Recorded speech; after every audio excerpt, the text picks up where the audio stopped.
Al principio parecía perfecta, intensa, vulnerable, alguien que te hacía sentir elegido como nunca antes. Entonces, ¿por qué ahora vives con tensión constante? ¿Por qué analizas cada mensaje buscando qué hiciste mal? ¿Y en qué momento amar empezó a sentirse como sobrevivir? Hay algo aún más inquietante. Las relaciones más destructivas no empiezan con gritos, sino con encanto. Quédate hasta el final, porque entender este patrón puede evitar que pierdas algo más importante que la relación, a ti mismo. Todo comienza de una forma que parece casi perfecta. Ella es intensa, atenta, profundamente interesada en ti. Te escucha como nadie lo había hecho antes y la conexión avanza con rapidez. Sientes que por fin alguien ve partes de ti que otros nunca notaron. Esa sensación de ser elegido baja tus defensas sin que lo notes, y ahí ocurre el primer paso invisible. Empiezas a abrir tus límites naturales, compartes más, te adaptas más, das más, no porque te lo pidan directamente, sino porque el vínculo se siente especial. El ritmo rápido de la relación parece una señal de autenticidad, no una alerta. Al principio, cualquier pequeño conflicto se interpreta como algo normal. Incluso cuando algo te incomoda, lo ignoras porque el balance general todavía se siente positivo. Piensas que todas las relaciones requieren ajustes y cedes un poco más. Sin darte cuenta, el centro de gravedad emocional empieza a desplazarse. Comienzas a priorizar su bienestar por encima del tuyo. Ajustas horarios, cambias hábitos, modificas formas de comunicarte para mantener la armonía. Nada parece grave por separado, pero el conjunto crea una dinámica nueva. Tú te adaptas, ella define el ritmo. Todavía no hay caos ni grandes problemas. Solo una sensación sutil de esfuerzo constante para mantener la conexión intacta. Y ese esfuerzo es precisamente lo que abre la puerta al siguiente paso, porque el desgaste real no aparece de golpe. Llega lentamente, casi en silencio, acompañado de una emoción difícil de identificar al principio, la confusión. El cambio no es brusco, por eso resulta tan difícil de detectar. Empiezan pequeños momentos donde te sientes inseguro sin saber exactamente por qué. Comentarios que parecen inofensivos pero que te dejan pensando horas. Conversaciones que terminan con una sensación extraña, como si hubieras hecho algo mal aunque no puedas señalar qué. La confusión se convierte en parte de la rutina. Empiezas a revisar mentalmente lo que dijiste, cómo lo dijiste, si podrías haber reaccionado mejor. Poco a poco tu energía se mueve hacia intentar evitar conflictos antes de que aparezcan. Hablas con más cuidado. Piensas más antes de expresar desacuerdo. Y casi sin darte cuenta comienzas a pedir disculpas con más frecuencia. No porque seas culpable de algo claro, sino porque pedir perdón parece la forma más rápida de recuperar la calma. Cada vez que lo haces, el momento tenso desaparece, al menos temporalmente. Eso refuerza el patrón. Mientras tanto, tu percepción de la relación empieza a cambiar. Ya no se siente tan espontánea como antes. Hay una especie de vigilancia interna constante, una necesidad de mantener el equilibrio emocional. Lo más peligroso es que todavía crees que todo esto es normal, que simplemente estás aprendiendo a amar mejor, a ser más paciente, más comprensivo. Pero la realidad es otra. Tu mundo emocional empieza a girar alrededor de evitar el conflicto en lugar de vivir la relación.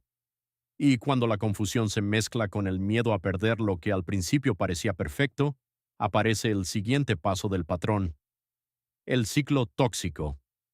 Un movimiento constante entre momentos de cercanía intensa y fases de distancia o castigo emocional que te dejan intentando recuperar lo que una vez sentiste. El ciclo comienza casi sin que lo notes. Después de un momento tenso, llegan días donde todo vuelve a sentirse increíble. Ella se muestra cariñosa, cercana, intensa como al principio. Esa cercanía te recuerda por qué te enamoraste y te hace pensar que todo está mejorando. Esa fase de idealización refuerza tu esperanza. Pero cuando te relajas, algo cambia otra vez. Aparece distancia, frialdad o críticas sutiles. No siempre hay una razón clara. Solo sientes que el clima emocional cambia y vuelves a preguntarte qué hiciste mal. Entonces haces lo que ya se volvió automático. Intentas recuperar la conexión. Te esfuerzas más, explicas más, cedes más. Buscas regresar a ese estado inicial donde todo era fácil. Sin darte cuenta, tu comportamiento empieza a ser guiado por el miedo a perder esos momentos buenos. Ese es el núcleo del ciclo. Idealización, tensión, intento de reparación y luego idealización otra vez. Cada vuelta del ciclo te engancha más porque el contraste emocional es fuerte. Los momentos positivos se sienten intensos precisamente porque vienen después del malestar. Y eso hace que ignores señales que antes habrían sido alarmantes. El control no aparece como una orden directa. Surge a través de tu propia necesidad de volver a la calma. Empiezas a modificarte para evitar la fase negativa y en ese intento cedes más espacio interno. Lo peligroso es que el foco ya no está en lo que tú necesitas, sino en cómo mantener estable la relación. Y mientras el ciclo se repite, algo empieza a pasar fuera de la relación, dentro de tu propio cuerpo, porque vivir en tensión constante tiene un precio real. Tu sistema empieza a reaccionar como si estuviera siempre en alerta. Cuando la tensión emocional se vuelve constante, el cuerpo empieza a notarlo incluso antes que la mente. Duermes peor, piensas demasiado, sientes cansancio aunque no entiendas exactamente por qué. Tu sistema nervioso permanece en alerta, esperando el próximo cambio de humor o el siguiente conflicto. Ya no te relajas del todo, empiezas a anticipar reacciones, revisas el tono de los mensajes, analizas silencios, intentas interpretar señales pequeñas para evitar problemas. Esa vigilancia continua agota tu energía mental, y poco a poco aparece algo más profundo, la pérdida de identidad. Las decisiones que antes tomabas con naturalidad ahora se filtran a través de una pregunta automática. ¿Esto causará tensión? Ajustas comportamientos, opiniones y hasta tus emociones para mantener la estabilidad. Sin darte cuenta, dejas de vivir desde quién eres y empiezas a vivir desde lo que evita conflictos. El cuerpo responde a ese estado con ansiedad, fatiga y una sensación constante de estar caminando sobre cristales. Incluso cuando todo parece estar bien, una parte de ti sigue preparada para el siguiente cambio. Y esa adaptación prolongada tiene un efecto silencioso. Dejas de reconocer tus propios límites. Lo que antes habrías dicho que no, ahora lo aceptas para evitar discusiones. Lo que antes te incomodaba, ahora lo justificas. Te convences de que es temporal, de que todo volverá a equilibrarse. Pero el equilibrio no llega solo. Llega un momento inevitable en el que algo dentro se cansa de ceder. Un instante donde aparece la necesidad de decir no. Y ese momento cambia completamente la dinámica. Porque cuando los límites aparecen, el sistema tóxico reacciona. Llega un punto en el que el agotamiento pesa más que el miedo al conflicto. Tal vez no es una gran decisión, solo un momento pequeño. Dices que no a algo que antes habrías aceptado, expresas una incomodidad o simplemente decides proteger tu espacio emocional. Y entonces ocurre algo revelador. La reacción no es la que esperabas. Cuando empiezas a poner límites, el equilibrio que mantenía la dinámica cambia. Lo que antes parecía funcionar deja de hacerlo. Puede aparecer distancia, frustración o intentos de hacerte sentir culpable por cambiar tu actitud. Ese momento es crucial porque revela cómo funciona realmente la relación. Si tus límites generan tensión inmediata, significa que el sistema dependía de que tú cedieras constantemente, y cuando dejas de hacerlo, la estructura entera se mueve. Aquí muchas personas retroceden. El miedo a perder la relación hace que vuelvan a ceder, porque poner límites puede sentirse egoísta cuando llevas mucho tiempo adaptándote. Pero en realidad, los límites no son una agresión, son una forma de proteger tu estabilidad.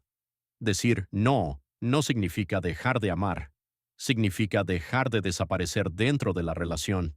Sin embargo, establecer límites no siempre trae paz inmediata. A veces intensifica el conflicto temporalmente, porque rompe el patrón habitual. Y ahí aparece una elección importante. Seguir reaccionando emocionalmente, entrando en discusiones y justificaciones constantes, o cambiar completamente la forma de participar en el juego. Porque el verdadero cambio no ocurre solo cuando dices no. Ocurre cuando dejas de reaccionar automáticamente, y ese paso marca el inicio de la ruptura del ciclo. El cambio más poderoso no es discutir mejor ni encontrar el argumento perfecto, es dejar de reaccionar de la forma que el ciclo espera de ti. Durante mucho tiempo cada tensión generaba la misma respuesta: explicar, justificar, intentar arreglar inmediatamente. Esa reacción mantenía el juego activo. Cuanto más intentabas calmar el conflicto, más energía entregabas a la dinámica. Romper el ciclo significa algo diferente. Significa detenerte antes de responder. No entrar automáticamente en la defensa. No intentar convencer ni corregir cada percepción equivocada. Empiezas a elegir cuándo hablar y cuándo simplemente mantener la calma. Al principio se siente extraño, incluso incómodo, porque reaccionar era una manera de sentir que aún tenías control. Pero en realidad ese impulso te mantenía atrapado. Cuando dejas de alimentar el drama emocional, la intensidad empieza a bajar. No porque la otra persona cambie necesariamente, sino porque tú ya no participas igual. Empiezas a observar en lugar de absorber, a escuchar sin asumir responsabilidad inmediata por cada emoción ajena. Eso crea espacio interno. Y en ese espacio aparece claridad. Empiezas a ver la relación tal como es, no como esperas que vuelva a ser. Reconoces patrones que antes parecían confusión. Y te das cuenta de algo importante. No puedes salvar una dinámica sacrificando tu propia estabilidad. Dejar de reaccionar no es frialdad, es madurez emocional.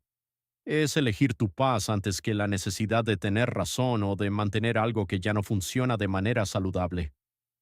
Y cuando esa claridad se instala, ocurre el último paso: el despertar. El momento en que la historia deja de girar alrededor de la relación y vuelve a girar alrededor de ti. El despertar no sucede de repente, llega poco a poco cuando empiezas a mirar la historia completa con distancia. Ya no analizas solo lo que hizo la otra persona. También observas cómo entraste en el patrón, cómo cediste partes de ti intentando mantener la relación viva. Y esa comprensión cambia todo, porque el foco deja de estar en culpar y pasa a estar en aprender. Entiendes que nadie puede controlar completamente tu identidad si tú no la entregas poco a poco. Reconoces las señales que antes ignoraste y empiezas a confiar otra vez en tu percepción. La liberación no significa salir sin dolor. Significa salir con claridad. Empiezas a reconstruir tu rutina, tus decisiones, tus límites. Recuperas espacios que habías abandonado y, sobre todo, recuperas la sensación de ser tú mismo sin necesidad de adaptarte constantemente. La relación deja de ser el centro de tu mundo emocional, y entonces ocurre algo inesperado. El silencio ya no se siente vacío, se siente tranquilo.